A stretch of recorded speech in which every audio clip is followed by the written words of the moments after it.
kita akan lihat kira-kira rincian datanya apa saja yang harus kalian ringkas dan juga kalian masukkan ke buku dan semuanya mendengarkan ya, supaya nanti tidak ada yang miss dalam pengerjaan. Eman, kalau misalkan sudah melakukan 9 kali pengukuran tapi data yang disajikan tidak lengkap, nanti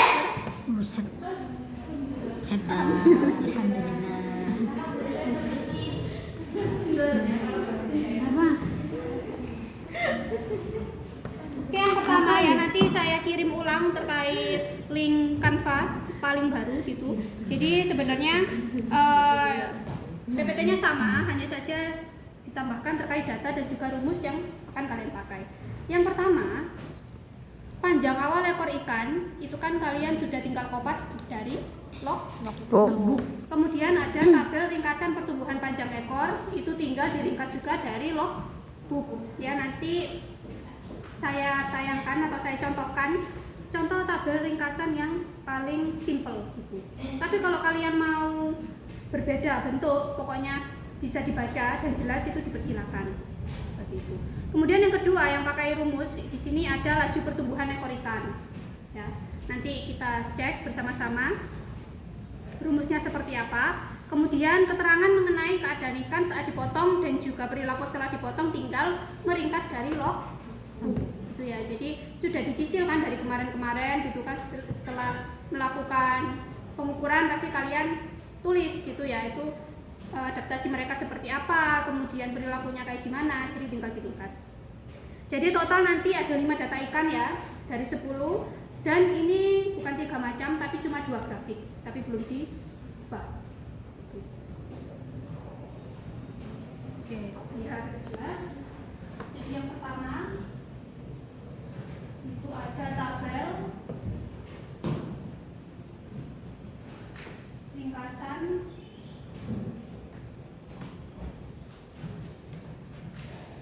pertambahan panjang ekor ikan. Jadi nanti yang dilampirkan bukan panjang persennya ya, tapi panjang total. Pengukuran ketiga 1,2, pengukuran keenam 5,2 misalnya.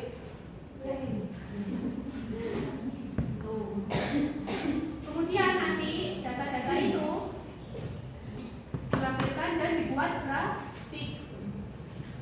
Ya, jadi kita bisa tahu grafiknya pertambahannya itu dia semua ikan naik gini, atau mungkin ada yang turun, atau mungkin ada yang stagnan, turun lagi naik dan lain sebagainya. Azan ya?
Sambil nunggu azan ya.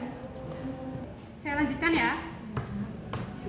Oke, jadi yang pertama nanti data yang wajib ya. Jadi yang ada tanda merah ini adalah hal yang wajib dilampirkan di dalam atau dimasukkan ya, jangan dilampirkan nanti kalian bingung. Dimasukkan di buku. Jadi yang pertama tabel ringkasan pertambahan panjang ekor ikan yang nanti akan dibentuk menjadi suatu grafik. Grafiknya satu aja, jadi 5 ekor ikan itu datanya dimasukkan semua untuk dibentuk menjadi suatu grafik sederhana. Bisa pakai Excel, bisa pakai MS Word ya. Buat grafik. Kemudian yang kedua, laju pertumbuhan ekor ikan itu nanti datanya juga sama, dibuat grafik. Rumusnya bagaimana? Nih. Nah, ini ya. Jadi rumus aslinya laju pertumbuhan ekor hari ke berapa? Misal di sini contohnya hari ke-6 sama dengan panjang ekor ikan hari ke-6 dikurangi panjang ekor ikan hari ke-7. dibagi lama pengamatan. Lama pengamatannya itu kan 3 hari, bukan lama pengamatan total 27 hari. Tapi ketika kalian mengukur gitu. Karena 3 hari sekali, berarti sampai akhir, dari awal sampai akhir itu pasti pakai angka 3. Contoh ya, di sini laju hari ketiga dia berarti panjang hari ketiga dikurangi panjang ke 0 dibagi 3. Lalu laju hari ke-6 berarti panjang ekor hari ke-6 dikurangi panjang ekor hari ketiga dibagi 3. Dan seterusnya sampai panjang terakhir di hari ke-27 berarti panjang 27 dikurangi panjang 24 dibagi 3. Contohnya pada hari ke-27 deh, itu ternyata panjang ekor hari ke-27 dia menyentuh 2 cm dikurangi panjang hari ke-24 dia 1,5 dibagi 3. Berarti nanti 0,5 dibagi 3 itu hasilnya untuk laju itu ya. Nah, karena tadi masing-masing ikan itu ada 9 kali pengukuran ya, ada 27 hari 9 kali pengukuran, otomatis masing-masing ikan punya 9 data laju ya. Kalau misalkan kalian mau memasukkan itu data-data tersebut di dalam buku, boleh silakan diringkas dalam bentuk tabel, tapi tidak wajib ya. Jadi kalau cuma kalian ingin keep sendiri di file kalian nggak apa-apa. Jadi yang dilampirkan langsung grafik atau yang dimasukkan langsung grafik boleh. Tapi kalau ingin lebih tertata, kalian mau meringkas dalam tabel kemudian bawahnya ada grafik boleh. Pokoknya yang wajib tabelnya cuma satu, yaitu tabel ringkasan pertambahan panjang ekor ikan. Paham sampai sini? Paham. Ini ya sumbernya untuk rumusnya. Jadi kalau mau baca-baca kepo boleh. Nah, kemudian ada rasio tubuh. Jadi rasio tubuh ini dilihat atau kalian ukur gitu ya, supaya kalian tahu apakah ikan cupang yang sudah kalian potong ekornya, itu ekornya sudah beregenerasi secara maksimal, secara 100% sampai kembali ke ukuran awal gitu. Tapi walaupun kita pakai mata telanjang kita udah bisa menyimpulkan ya bahwa belum gitu ya, tapi karena ini latihan penelitian, jadi kita cara menyimpulkannya tetap pakai data. Sehingga di sini untuk masing-masing ikan dia punya data 2 ya, jadi ada 10 data rasio nanti. Masing-masing ada rasio awal, rasio akhir, rasio awal, rasio akhir. Rasio awal itu panjang ekor awal ya sebelum dipotong dibagi panjang tubuh awal sebelum dipotong. Tapi pertanyaannya, kemarin kan kalian cuma mengukur ekor, ya kan? Nah, karena untungnya kita cuma 27 hari, itu pertambahan panjang ukuran cupang kan nggak terlalu tampak ya. Dia akan terus tumbuh memang, tapi kan tidak sampai 5 cm dalam 27 hari. Itu ya, mungkin 0,00 sekian. Jadi cara mendapatkan data panjang tubuh awal, silakan untuk pengukuran terakhir dari moncong mulutnya ini kalian ukur sampai ke pangkal. Misal dapat 2 cm, maka 2 cm itu kalian tambahkan data awal ekor yang sudah kalian punya di logbook. Misal kalian kemarin P0 sebelum dipotong itu ada berapa? 1 cm misal, berarti tubuh awal ya panjangnya 3 cm. Ya. Tapi sebenarnya kalau di penelitian real itu kan nggak boleh ya, karena itu kan bias data. Tapi karena ini masih latihan, nggak apa-apa gini aja. Kemudian yang kedua, rasio akhir di hari ke-27 berarti panjang ekor total hari ke-27 dibagi panjang tubuh hari ke-27. Kalau ini kan gampang ya, nanti kalian tinggal ukur moncongnya sampai ke ekor yang paling belakang ujungnya. Itu. Yang ini datanya nanti kalian ringkas saja, mau dibentuk tabel boleh, kalau tidak apa-apa.